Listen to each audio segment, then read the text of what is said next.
नमस्कार, मेरा नाम है अमिताभ और दृष्टि आईएएस की इस नई वीडियो में स्वागत है आपका। प्रदूषण आज विश्व की एक बड़ी समस्या है।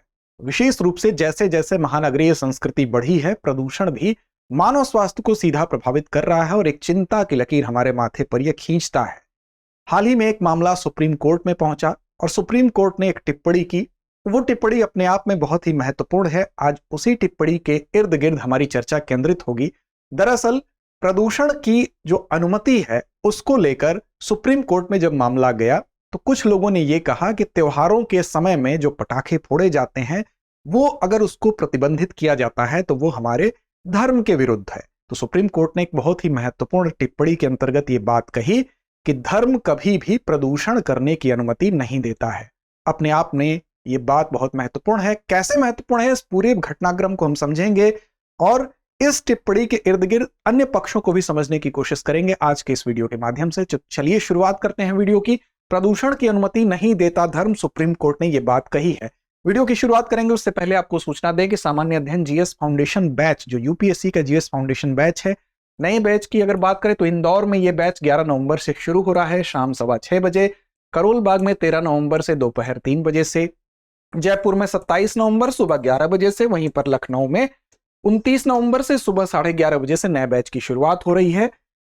साथ ही साथ आपको बता दें कि इससे संबंधित अगर कोई क्वेरी आप और विस्तार से चाहते हैं तो 8750187501 पर आप कॉल करके विस्तार से जानकारी हासिल कर सकते हैं। बात चर्चा के बिंदुओं की करें तो खबर की बात हमने की, चर्चा में क्यों है, इसलिए है क्योंकि सुप्रीम कोर्ट ने यह कहा कि धर्म कभी भी प्रदूषण की अनुमति नहीं देता है। साथ साथ इसको अगर मानव स्वास्थ्य प्रभावित हो रहा है तो मानव स्वास्थ्य की रक्षा करना, ये मानव स्वास्थ्य को ठीक रखना, संविधान इसको मौलिक अधिकारों के अंतर्गत संविधान में स्थान दिया गया है।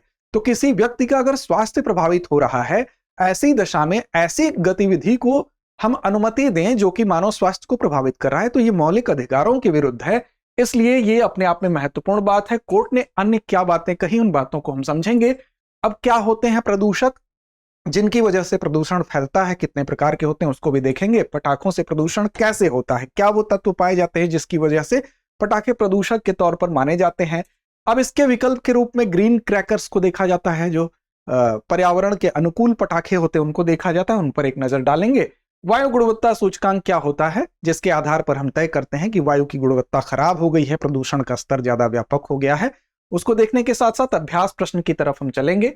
सामान्य अध्ययन के प्रश्न पत्र 2 और 3 दोनों से जोड़ के इस खंड को आप देख सकते हैं। चैनल को सब्सक्राइब नहीं किया तो कर लें।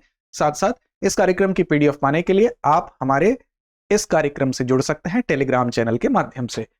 देखिए, सबसे पहले खबर की बात करें तो खबर में सीधे सीधे सुनवाई करते हुए सुप्रीम कोर्ट ने यह बात कही है कि no religion encourage an activity that creates pollution. अगर आप प्रदूषण बढ़ाते हैं तो इसकी अनुमति धर्म कदापि नहीं देता है। इसी बात को लेकर चर्चा हो रही है। अब यह चर्चा क्यों शुरू हुई, तो दरअसल मामला दिल्ली का था।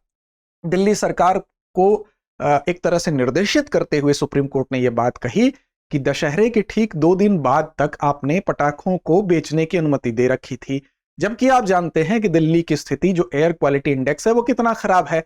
ऐसी दशा में उन 2 दिनों तक आप क्या कर रहे थे, तो यहां पर अब आगे के लिए निर्देशित किया है सुप्रीम कोर्ट ने और कहा है कि प्रदूषण मुक्त वातावरण में जीने का अधिकार, जो कि नागरिक का मौलिक अधिकार है, अनुच्छेद 21 के अंतर्गत, इस वजह से इस विषय को गंभीरता से लेना होगा। और कोर्ट ने स्पष्ट किया कि कोई भी धर्म हो, वो किसी भी धर्म की बात करते हैं, सिर्फ इसको दीपावली से जोड़ के देखना उचित नहीं है। उन्होंने कहा किसी भी धर्म की बात कर ले, किसी भी ऐसे प्रयोजन की बात कर ले, चाहे वो शादी विवाह हो, चाहे वो न्यू ईयर मनाया जा रहा हो, या अन्य वो कोई भी कार्यक्रम जहां पर आतिशबाजी की जा रही है, जिसके माध्यम से ध्वनि प्रदूषण हो, वायु प्रदूषण हो, इस तरह के प्रदूषण में वृद्धि हो रही है जिससे कि मानव स्वास्थ्य प्रभावित हो रहा है, अर्थात मौलिक अधिकार का हनन हो रहा है, तो उसको प्रतिबंधित किया जाएगा। इसके लिए इस प्रतिबंध का उद्देश्य बताया गया कि जो सार्वजनिक स्वास्थ्य की रक्षा है, उसके लिहाज से वायु गुणवत्ता में सुधार करना वो राज्य का कर्तव्य है, तो इस वजह से इसको प्रतिबंधित ही करना ठीक होगा।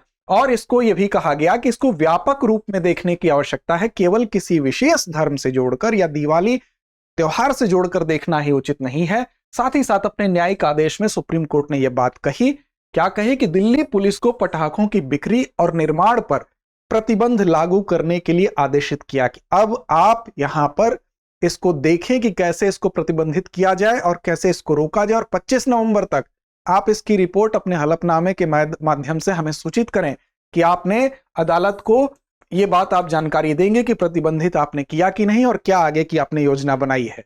इस बात का अपने आप में महत्वपूर्ण रोल देखने को मिल सकता है, और सिर्फ त्योहारों के मौसम में ही नहीं बल्कि ये सबसे महत्वपूर्ण इसलिए हो जाता है क्योंकि माननीय सुप्रीम कोर्ट ने कहा कि इसको पूरे वर्ष में देखने की जरूरत है। ऐसे सेलिब्रेशन की आवश्यकता ही क्यों है जिससे कि मानव स्वास्थ्य प्रभावित हो रहा हो।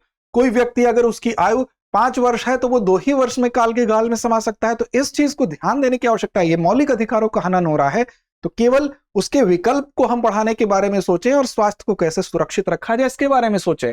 अब देखिए क्या होता है, प्रदूषक इसको देख ले तो प्रदूषक कई प्रकार के होते हैं, उनको अलग अलग श्रेणियों के आधार पर समझने की अगर कोशिश करें तो देखिए एक तो स्थिरता के आधार पर हम इसको 2 वर्ग में बांट सकते हैं, एक प्राथमिक होगा एक द्वितीयक होगा। प्राथमिक में ऐसे उत्सर्जित पदार्थ होंगे जो कि हमारे द्वारा उत्सर्जित किए जाते हैं, जैसे कि डीडीटी हो गया या प्लास्टिक हो गया, जो मानव इसके लिए जिम्मेदार है। देखिए यहाँ मानव की जिम्मेदारी दिखाई देती है। और दूसरा होता है द्वितीयक प्रदूषक, इन्हीं के माध्यम से मान लीजिए प्राथमिक प्रदूषक आपने पर्यावरण में फैला दिया और वो आपस में जब क्रिया करते हैं और फिर से नए सिरे से प्रदूषण फैलाते हैं तो वो द्वितीयक प्रदूषक कहलाते हैं, जैसे कि आप पीएन को देख सकते हैं।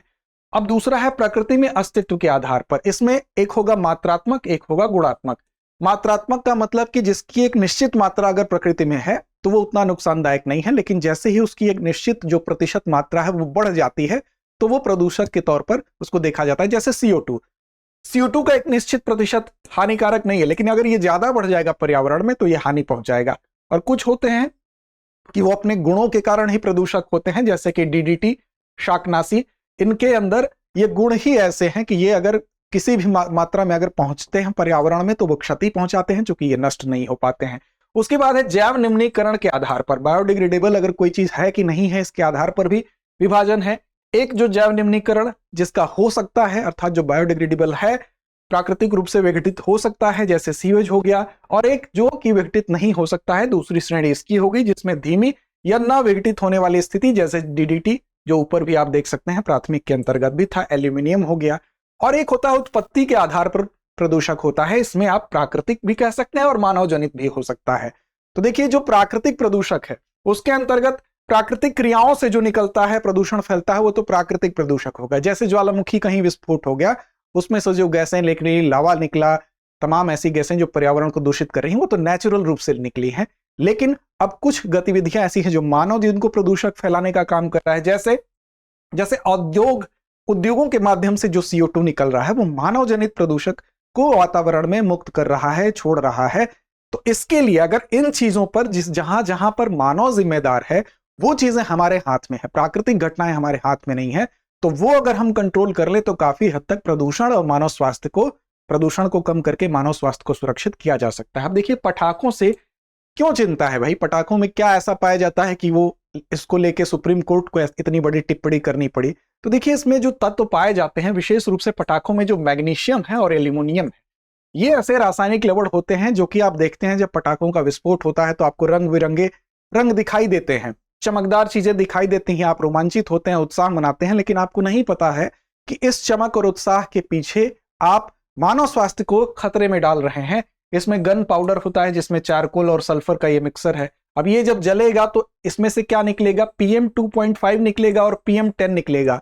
और ये दोनों जो प्रदूषक हैं, जो प्रदूषकों की 8 कैटेगरी है उसमें सम्मिलित हैं, अर्थात ये बड़े जिम्मेदार हैं मानव स्वास्थ्य को प्रभावित करने के लिए। गन पाउडर का जो सल्फर होगा वो आगे चलकर सल्फर डाइऑक्साइड में बदलता है और ये विषाक्त गैस होती है। इसके संपर्क में अगर ज्यादा सल्फर डाइऑक्साइड के संपर्क में कोई व्यक्ति आता है तो उसकी मृत्यु भी हो सकती है। अब इसका विकल्प क्या हो सकता है, इसका विकल्प हो सकता है कि आपके त्योहारों के सेलिब्रेशन में भी कमी ना आए और मानव स्वास्थ्य भी सुरक्षित रहे। तो इसके लिए विकल्प निकाला गया हरित पटाखे। इसको प्रमोट करने की आवश्यकता है ताकि आप सेलिब्रेट भी कर सके और मानव स्वास्थ्य भी सुरक्षित रहे।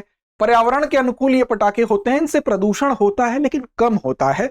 वर्तमान जो स्तर है, जो लेवल है वो कम होगा। ध्वनि प्रदूषण भी इनसे कम होता है। इनका विकास 2018 में हुआ था, CSIR के तहत नीरी के द्वारा इसका विकास किया गया था। नीरी का फुल फॉर्म कमेंट बॉक्स में कमेंट करके बताएं, ये एक संस्थान है, हिंट कर रहा हूं आपको।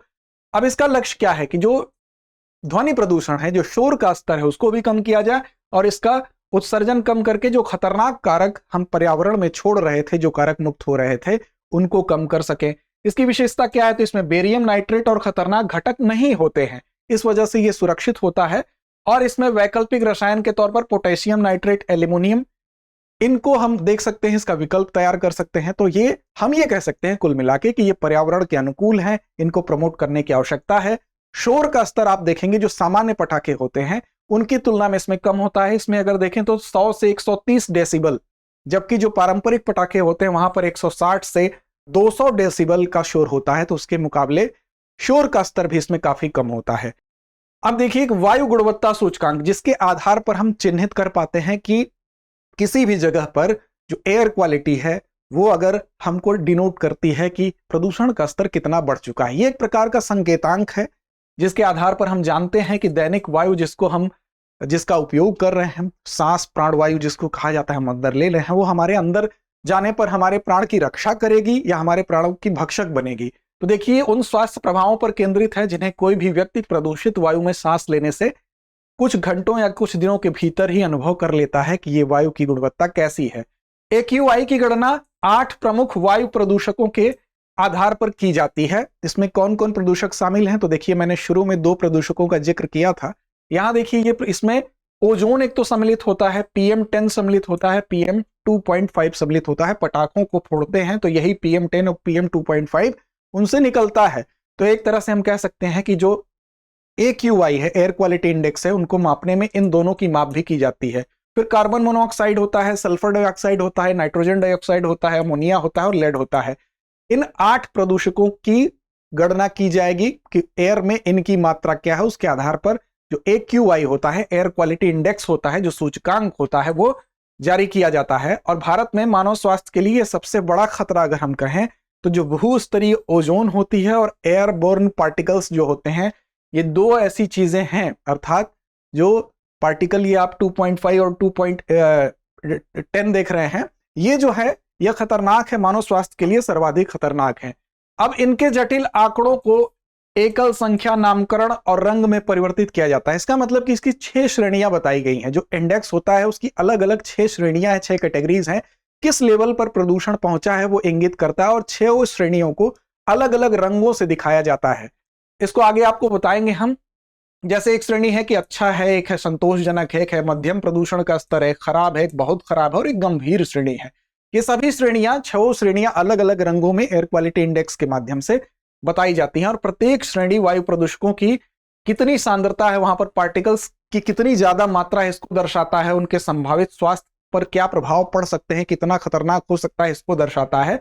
और इसको इसी आधार पर इस सूचकांक की गणना की जाती है। यहां पर आप देख सकते हैं ये अलग अलग रंग के माध्यम से दिखाया गया है। ये जो हरा रंग है ये अच्छी स्थिति को दर्शाता है।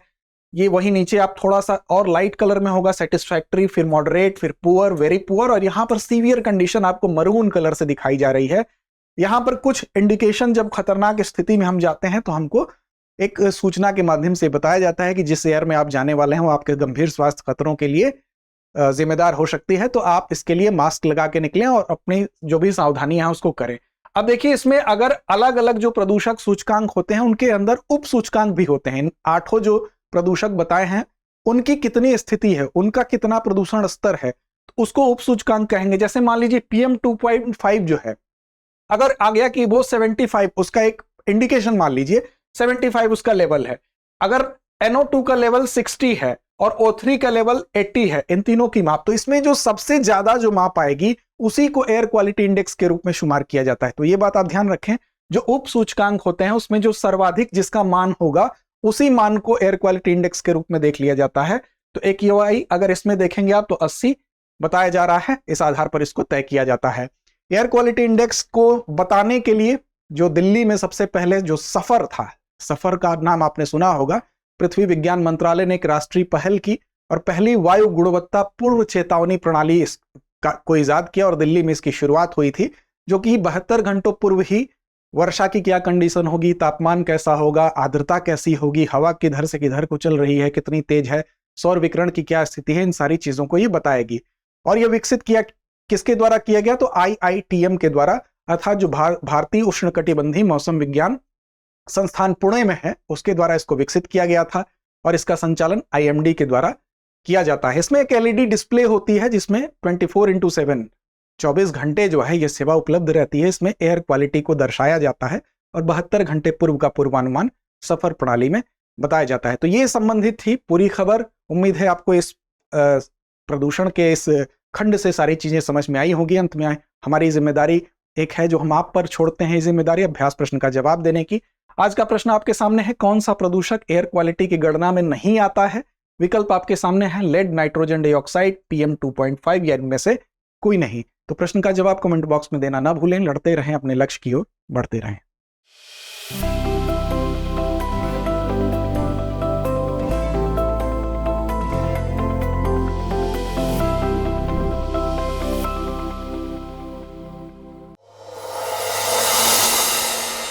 डियर व्यूअर्स, अपने एग्जाम की तैयारी को और बेहतर करने के लिए हमारे चैनल को लाइक, शेयर और सब्सक्राइब करना न भूलें।